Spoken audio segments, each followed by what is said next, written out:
하나님 앞에서 약해져야 한다는 의미, 하나님 앞에서 약해져야 한다는 의미라는 제목으로 하나님 말씀 나누도록 하겠습니다.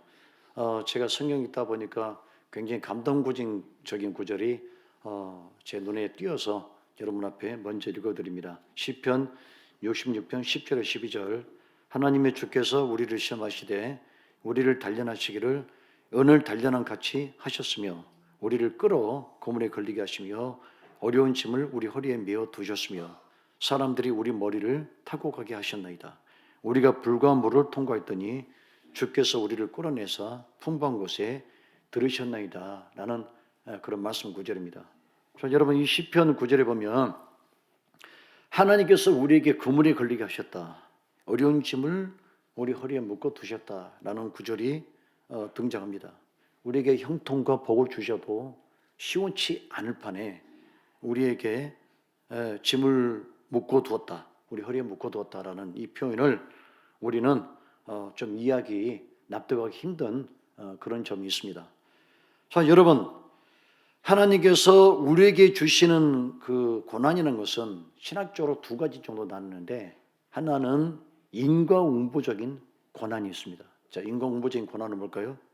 내가 잘못해서 내가 내키는 대로 살다 보니까 어느 날 갑자기 몸도 나빠지고, 그러다 보니까 성인병 걸리고, 그러다 보니까 암도 걸리고, 이런 것들이 바로 인과응보적인 그런 고난이거든요. 내가 스스로 자초하는 것, 내가 쓸모없는 짓을 해서, 내가 못된 짓을 해서 내게 내 발목을 붙잡게 만드는 것, 이것이 바로 인과응보적인 고난입니다. 두 번째가 섭리적인 고난이 있는데, 하나님께서 나를 사랑하셔서, 하나님께서 내게 뜻이 있으셔서 성도에게 그물에 걸리기도 하시고 우리 허리에 짐도 두신다는 것, 이것이 바로 섭리적인 그런 고난입니다. 자, 여러분, 사람이 살면서 섭리적인 고난이 있든 어떠든 고난을 좋아하는 사람은 단 한 명도 없습니다. 주님, 저는 고난을 더 받고 싶어요. 저는 연단을 더 받고 싶어요. 이런 사람은 전 세계 가운데 단 한 명도 없습니다. 많은 분들이 나에게 평탄한 길을 주십시오, 나에게 은혜로운 길을 주십시오, 이렇게 많은 간구를 하게 되는데, 자, 우리 하나님께서는 성도의 미래에 복이 되게 하시고 유익이 되게 하시기 위해서 반드시 섭리적 고난을 우리에게 허락하십니다. 그런데 이 섭리적 고난이 꼭 믿는 자에게만 주시는 게 아니에요. 안 믿는 자들에게도 섭리적 고난을 주시거든요. 그래서 그들이 회개하고 돌아오도록 그 퇴로를 열어놓으신 분이 하나님이십니다. 자, 여러분, 왕년에 주먹 그러면 누가 떠오릅니까? 권투계 주먹, 타이슨이 떠오르죠. 지금도 은퇴했지만 아직도 타이슨은 권투의 대명사로 우리 머릿속에 남아있습니다. 그런데 조그만 세월을 거슬러서 올라가 보면 무하마드 알리가 등장합니다. 엄청난 사람이죠. 대단한 주먹이었고, 그런데 이 알리만 우리 머릿속에 남아있다고 생각하지만 조금 더 기억을 더듬어 보면 레리 홈즈라는 사람이 바로 알리 버금가는 챔피언이었다는 사실을 우리가 발견하게 됩니다. 이 레리 홈즈라는 사람이 2002년 은퇴할 때까지 무려 69승 44KO 6패, 어마어마하죠. 여러분, 44번을 갖다가 때려 눕혔어요. 그것도 무슨 판정까지 간 것도 아니고 무조건 때려 눕히는 그런 능력이 있던 사람이거든요. 이렇게 대단했던 알리 버금가는 그런 챔피언이었지만은 이 레리 홈즈에게는 굉장히 쓰라린 흑역사가 그에게는 과거에 있었습니다.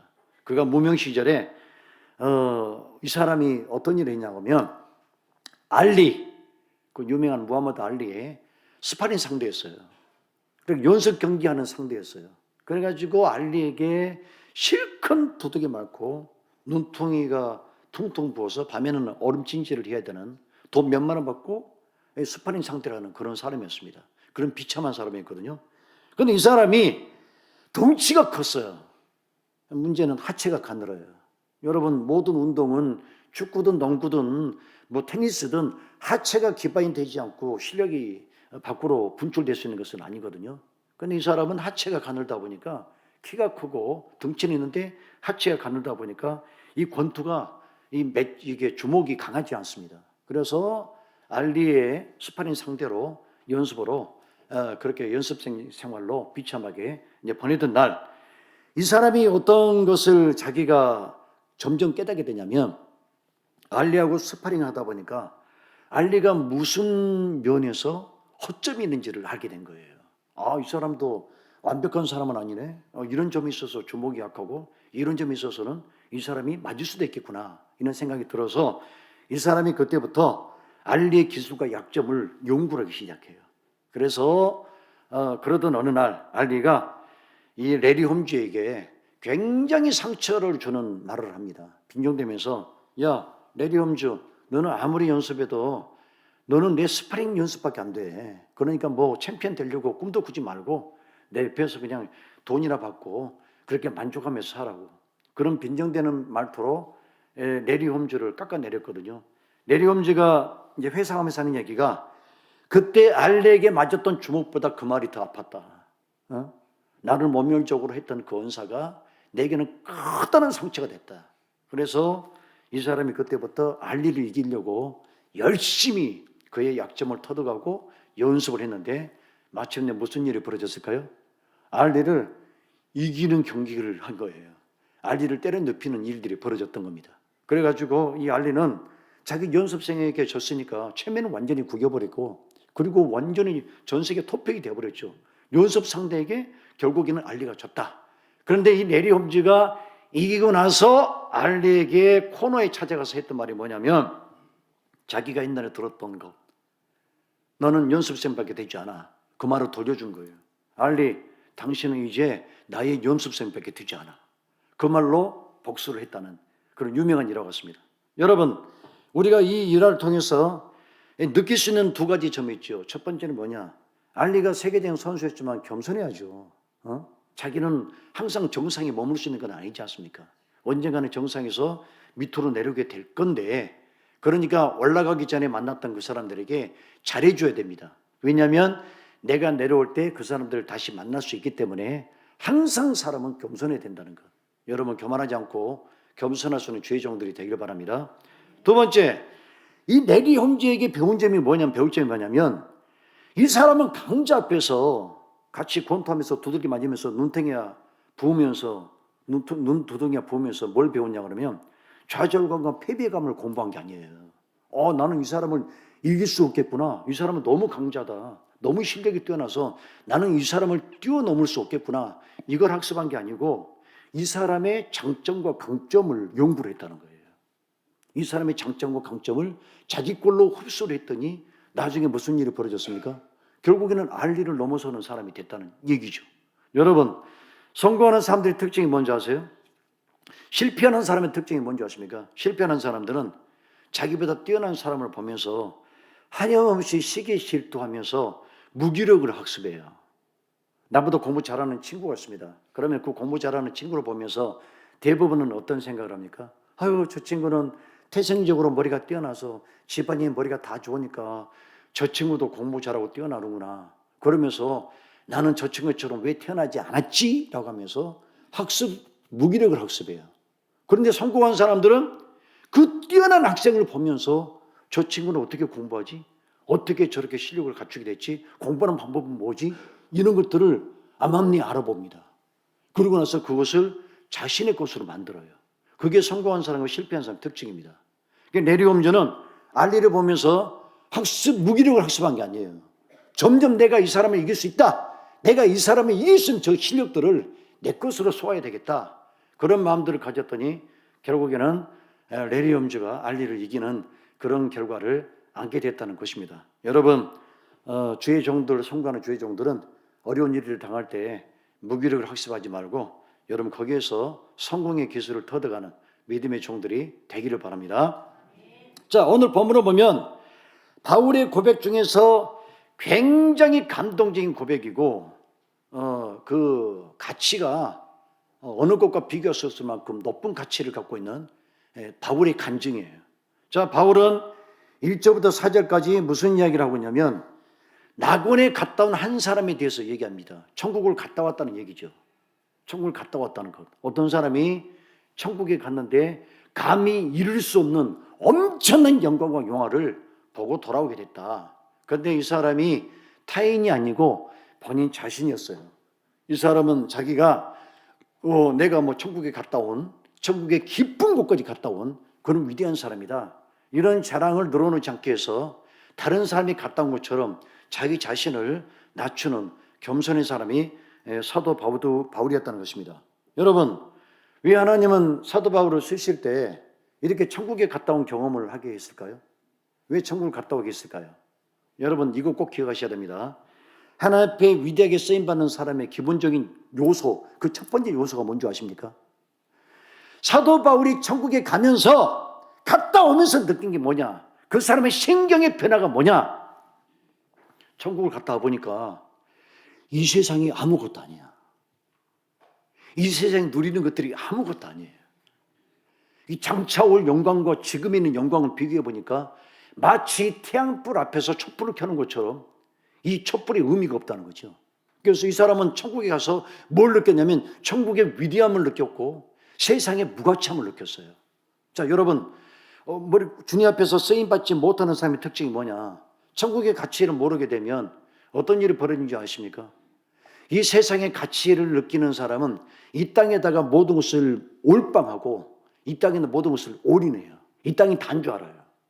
그래서 이 땅에서 수고하고 자신의 어떤 열매를 거두기 위해서 온갖 못된 짓을 일삼고 탐욕적인 사람으로 바뀌어 버리거든요. 그렇죠, 여러분? 세상만 가지고 사는 사람 특징이 뭐예요? 신앙을 반드시 잃어버려요. 두 번째, 세상에다가 모든 것을 쏟아붓기 때문에 타락하고 범죄하는 길을 가게 됩니다. 그래서 하나님께서는 천국의 가치를 모르는 사람을 절대로 축복하지 않습니다. 그래서 우리가 쓰임받기 위해서 가장 먼저 마음속에 실현해야 될 것이 뭐죠? 천국의 가치를 깨달아야 돼요. 주님, 내가 주님 나라를 잃어버리지 않기 위해서 세상의 모든 것을 버릴 만한 그런 결정과 결단심을 갖고 있습니다. 나는 주님 나라를 위해서 목숨을 버릴 만한 그런 믿음의 의지가 있습니다. 이런 마음을 갖고 있는 사람이 결국에는 사도 바울처럼 쓰임받을 수 있다는 것입니다. 천국의 가치를 모르고 세상의 가치만 알고 세상이 대단해. 나는 이 땅에서 반드시 성공하고 말 것이야. 모든 것을 손에 거머쥐고 말 것이야. 이런 마음만 갖고 있다면 하나님은 그 사람의 복을 붙잖아요. 그 사람은 반드시 삼손처럼 타락의 길을 갑니다. 몰락의 길을 갑니다. 그래서 우리가 사도 바울처럼 주님 앞에 쓰임받기 위해서는 천국의 가치를 반드시 깨달아야, 그렇게 믿음의 온전한 구조가 형성이 돼야 하나님은 그 사람을 반드시 들어 쓰신다는 것, 이것을 꼭 잊지 않는 주님의 종들이 되기를 바랍니다. 자, 두 번째, 5절에서 10절까지 바울은 자신의 개인적인 애로사항에 대해서 하나님 앞에 읍소를 합니다. 그게 뭐냐면, 자, 한번 읽어보겠습니다. 7절, 8절입니다. 7절, 8절 시작. 여러 계시를 받은 것이 지극히 크므로 너무 자만하지 않게 하시려고 내 육체 가시 곧 사탄의 사자를 주셨으니 이는 나를 쳐서 너무 자만하지 않게 하려 하심이라. 이것이 내게서 떠나가게 하기 위하여 내가 3번 주께 간구하였더니 아멘. 자, 사도 바울이 하나님 앞에 간절히 부탁하는 그 기도 제목이 뭔가요? 무슨 물질을 달라고 기도합니까? 부자가 되게 해달라고 기도합니까? 그것이 그분의 가장 어려운 장애물이었습니까? 그게 아니고 사도 바울은 건강을 잃어버렸어요. 질병 가운데 고통받고 있었다는 겁니다. 질병이 있다 보니까 어디 가서 말씀을 전하는 것도 그에게는 큰 부담이 되는 일이고, 건강이 좋지 않다 보니까 여행하면서 전도를 해야 되는데 많은 곳에 있어서 상당히 애로사항이 발생하게 됐던 겁니다. 그래서 우리가 그런 말 있죠. 예전에 이런 말 있죠. 항상 듣는 얘기지만 돈을 잃는 것은 적은 부분을 잃는 것이요 명예를 잃는 것은 인생의 많은 부분을 잃는 것이다. 그러나 건강을 잃는 것은 인생의 전부를 잃는 것이다. 진짜 건강이 엄청난 축복이에요. 특히 우리 젊은 사람들, 하나님께서 내게 무엇을 주셨는가, 많은 젊은이들이 하나님 앞에 원망을 하지 않습니까? 여러분, 건강 있죠? 그 건강이 최고의 축복이에요. 우리 젊은 사람들은 이런 얘기하면 지금 파리가 그냥 귀에서 윙윙거리는 것처럼 전혀 들려오지 않거든요. 나중에 건강을 잃어보면 알아요. 건강이 최고의 축복이라는 사실을. 건강하면 여러분들은 엄청난 큰 복을 받고 있는 그런 얘기입니다. 자, 그렇습니다. 사도 바울이 건강을 되찾게 해달라고 간절히 기도했습니다. 자, 간절히 기도했는데 응답이 왔어요. 그런데 그 응답이 병이 고쳐지는 응답이 아닙니다. 그럼에도 불구하고 사도 바울은 매우 기뻐했다라고 성경에 기록하고 있습니다. 자, 9절 보겠습니다. 9절 시작. 나에게 이르시기를 내 은혜가 내게 족하도다. 이는 내 능력이 약한 데서 온전해짐이라 하신지라. 그러므로 도리어 크게 기뻐함으로 나의 여러 약한 것들에 대하여 자랑하느니 이는 그리스도의 능력이 내게 머물게 하려 함이라. 아멘. 자, 사도 바울이 병치료가 되지 않음에도 불구하고 하나님 감사합니다. 주님께서 저를 버리지 않으셨고 제 기도에 응답하셨습니다. 이렇게 반응을 했거든요. 자, 여러분, 왜 사도 바울은 병이 고쳐지지 않았음에도 불구하고 감사를 했을까요? 여러분, 바울은 자기가 왜 아픈지를 알게 됐어요. 자기가 왜 아픈지. 우리가 이 땅에서 가장 억울하고 힘든 일은 뭐냐? 지금 내가 고난을 당하는데 이 고난이 왜 온지를 모를 때, 이 고난이 어디서부터 비롯된지를 모를 때, 어디서부터 기인된지를 모를 때 우리는 그때부터 고통이 옵니다. 제가 지금 건강을 위해서 거의 한 5kg, 적으면 5kg, 많으면 10kg 정도 걷거나 뛰거나 이것들을 반복하고 있거든요. 왜냐하면 이제 젊었을 때부터 지병이 있기 때문에 그래서 아직까지 큰 문제 없이 살고 있겠죠. 여러분 다른 약 먹지 말고 건강식품도 먹어야 되겠지만 가장 중요한 것은 걷기와 러닝이에요. 이 두 가지만 있으면 우리는 웬만한 병들은 이겨낼 수 있습니다. 예, 그렇습니다. 제가 이제 걷다가 무슨 생각을 했냐면 문득 이런 생각이 드는 겁니다. 아니 학교 다닐 때 뺑뺑이를 돌았습니다. 선생님들은 툭하면 한 학생이 잘못했음에도 불구하고 모든 학생에게 책임을 묻는 거예요. 그래가지고 밖에 나가서 운동장에서 자기 골무대 앞에까지 갔다 돌아와라. 그래가지고 뺑뺑이를 돌았는데 우리가 그 뺑뺑이 돌 때 5km, 10km 돌았습니까? 기본에 해봤자 1km, 2km밖에 돌질 않거든요. 그럼에도 불구하고 계급품을 무는 친구들이 있어요. 쓰러져 버리고 일어나지 못하고 그런 친구들. 제가 가만히 생각해 보니까 왜 그때는 기껏 돌아봤자 1km, 2km밖에 뛰질 않는데 쓰러지고 넘어지고 숨이 가파오고 그랬을까? 왜 지금은 5km, 10km를 무려 2시간 동안을 뛰고 걷는데도 불구하고 아프지 않고 오히려 마음이 상쾌할까? 그 이유가 뭘까요? 여러분 옛날에 뺑뺑이 돌 때는 목적을 몰랐다는 거죠. 이유를 몰랐다는 거죠. 그런데 지금은 건강이라는 목적을 가지고 내가 5km, 10km 정도를 뛰기 때문에 그래서 이 5km, 10km가 내게 부담으로 오는 것이 아니고 오히려 기쁨으로 온다는 얘기입니다. 그래서 바로 그겁니다. 사도 바울이 어떤 응답을 받았냐면 하나님께서 자기 본인에게 왜 이 병을 주셨는지를 알게 된 거예요. 왜 이런 문제가 왔는지를 알게 된 거예요.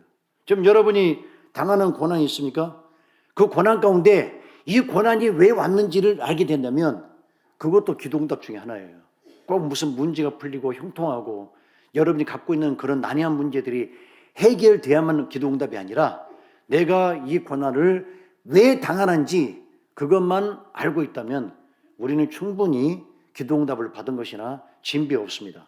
자, 두 번째, 하나님은 사도 바울에게 그 질병이 왜 왔는지 정확한 이유를 가르쳐 주십니다. 자, 뭐라고 하나님이 말씀하셨냐면, 자, 9절 다시 한번 읽겠습니다. 9절 시작. 나에게 이르시기를 내 은혜가 내게 족하도다. 이는 내 능력이 약한 데서 온전해짐이라 하신지라. 그러므로 도리어 크게 기뻐함으로 나의 여러 약한 것들에 대하여 자랑하느니 이는 그리스도의 능력이 내게 머물게 하려 함이라. 아멘. 자, 사도 바울이 왜 자기 몸에 이 가시가 왔다는 사실을, 질병이 왔다는 사실을 깨닫게 되었습니까? 사도 바울이 이 질병이 있음을 통해서 능력이 머물 수 있다는 겁니다. 이 질병이 있음을 통해서 능력이 머물 수 있다는 거예요. 그러니까 이 질병이 없으면 능력이 머물 수 없다는 거죠. 그러니까 이 질병, 능력을 받기 위해서는 반드시 질병이 그 사람 속에 머무르 있을 때만이 하나님이 능력과 권세를 그에게 부어주신다는 얘기입니다. 우리가 이해할 수 없죠. 하나님 조금 건강하면 안 됩니까? 건강해서 주의 일을 하고 건강해서 하나님의 일들을 감당하면 뭐가 문제가 납니까? 왜 큰 문제가 발생합니까? 이렇게 물을 수 있는데, 자, 그러면 왜 하나님은 능력이 약해져야만, 건강이 약해져야만 그에게 능력을 부으실까요? 그 이유는 뭘까요? 사람 속에 하나님의 능력이 머물게 되면은 처음에는 이게 하나님의 능력인지를 알아요, 사람들이. 내가 하나님 능력을 통해서 지금 장사를 잘하고 있고 사업도 잘 되고 그 다음에 승진도 되고 있고 그 다음에 내가 공부도 잘하고 있고, 처음에는 하나님의 능력이 머물 때는 하나님의 능력으로 이 모든 일들이 행해지고 있다는 사실을 깨닫고 알아요. 그런데 나중에 무슨 일이 벌어지냐면 점점점 세월이 지나가면 하나님의 능력이 있는지를 몰라요. 자기가 잘나서 자기가 뛰어나서 자기가 실력이 있어가지고 이렇게 장사도 잘 되고 출세도 하고 그리고 사업도 잘 되고 이렇게 착각하게 됩니다. 여러분, 이와 정확한 예가 성경 어디에 나오냐면 민수기 20장에 모세가 바로 이런 인물에 속하는 인물이 되거든요. 모세가 무리바 반석에서 물을 그러니까 바위에서 물을 터뜨리는 기적을 베풀어요. 근데 그 사람이 그 기적의 물을 베풀 때, 터뜨릴 때 뭐라고 얘기를 하냐면 민수기 20장 10절에 이렇게 말합니다. 모세 아론이 회중을 그 반석 앞에 모으고 모세가 그들에게 이르되 반역한 너희여 들으라. 우리가 너희를 위하여 이 반석에서 물을 내랴. 보십시오. 분명히 모세는 하나님의 능력을 통해서 물을 내고 있지 않습니까? 그런데 이것이 한 번이요 두 번이요 계속해서 반복이 되다 보니까 모세는 어떤 교만을 갖게 되냐면 마치 본인이 자신의 능력으로 물을 내는 것처럼 모세는 잘못된 말을 하게 됩니다. 그래서 나중에 무슨 일이 벌어지죠? 하나님께서 가나안 땅에 그 들어가기 입구 앞에서 모세, 너는 무리바 반석에서 내 영광을 드러내지 않았다. 너는 네 교만을 드러냈다. 그것이 빌미가 돼서 가나안 땅에 들어가지는 못하는 일이 벌어지게 됩니다. 바로 그렇거든요. 보십시오. 모세도 이랬다는 거예요. 처음에는 많은 사람들이 하나님의 능력을 받았을 때 그것이 주의 능력을 고백하다가 이것이 1년이 지나고 2년이 지나고 10년이 지나면 나중에는 자신의 능력이라고 착각해요. 그래서 그에게 뭐가 필요합니까? 그 사람들에게 약함이 필요해요. 몸이 약해지는 질병. 사도 바울이 여러분 어떤 인물입니까? 사도 바울이 굉장히 뛰어난 사람이지 않습니까? 로마의 시민권을 가지고 있었고 가말리엘 문안생이고 율법으로는 흠이 없고 바리새파 사람입니다. 자기 잘나면서 살았던 사람이에요. 이런 사람에게 하나님의 능력을 부어주게 되면 처음에는 하나님의 능력이라고 말하겠지요. 그러나 1년이 가고 5년이 가고 조금 시간이 지나면 사도 바울도 모세와 같은 그런 문제를 일으킬 가능성이 농후하다는 얘기입니다. 그래서 하나님께서 내가 너에게 능력이 머물게 하기 위해서 너에게 질병을 주었다라고 이렇게 말씀하십니다. 자, 그래서 우리가 이 사도 바울 사건을 통해서 한 가지 깨달을 수 있는 것은 뭐냐면 하나님 앞에서 내가 빨리 약해지는 길이 우리가 주님의 은혜를 받는 길이에요. 빨리 약해져야 돼요. 그런 분 있죠. 의지가 강한 분, 고래 심주 같은 사람들. 나는 할 수 있어. 그래, 아주 멘탈이 강한 사람들. 물론 멘탈이 강하다 해서 다 나쁜 건 아닙니다만은 이 멘탈이 너무 강해서 하나님의 역사를 뛰어넘는 사람들이 있어요. 하나님 없이도 내가 무엇이든 할 수 있다고 생각하는, 예수님을 믿으면서도 그런 생각을 갖고 있는 분들이 있거든요. 그게 병이 돼버리고 그게 연단이 자기에게 주어지는 어떤 발생의 문제가 될 수 있습니다. 그래서 중요한 게 뭐냐, 이 연단을 빨리 끝내려면 내가 얼른 연약해져야 돼요. 얼른 연약해져야 됩니다. 여러분, 사막을 여행하는 자동차가 모래 웅덩이에 빠졌을 때 어떻게 빠져나오는지 아십니까? 자동차가 사막에 빠졌어요. 모래 웅덩이에. 그럼 거기다가 바퀴에다가 바람을 더 집어넣을까요? 바람 집어넣으면 더 못 나와요. 자동차 바퀴에 바람을 빼가지고 이렇게 좀 주저앉게 만들어야 돼요. 그러면 타이어와 모래가 접지르게 생겨가지고 밖으로 나올 수 있습니다. 그와 똑같은 현상이에요. 우리가 주님 앞에서 은혜 받기 위해서는 중요한 게 뭐냐? 내 힘을 빼야 돼요. 내 힘을 빼야 됩니다. 자, 그래서 세 가지 정도가 우리가 약해진다는 그 의미를, 복합적인 의미를 담고 있습니다. 첫 번째, 인생의 허세나 그리고 고집, 교만, 고집을 반드시 내 밖으로 배출해야 됩니다. 내 고집. 그래, 나는 이렇게 할 거야. 어찌됐든 나는 내 고집대로 나갈 거야. 이 고집을 빨리 내놔야 돼요. 두 번째, 나의 지혜, 나의 영리함, 나의 재능. 그래, 나는 어릴 때부터 공부도 잘해서, 나는 어릴 때부터 실력도 있어서, 나는 재능도 좋아.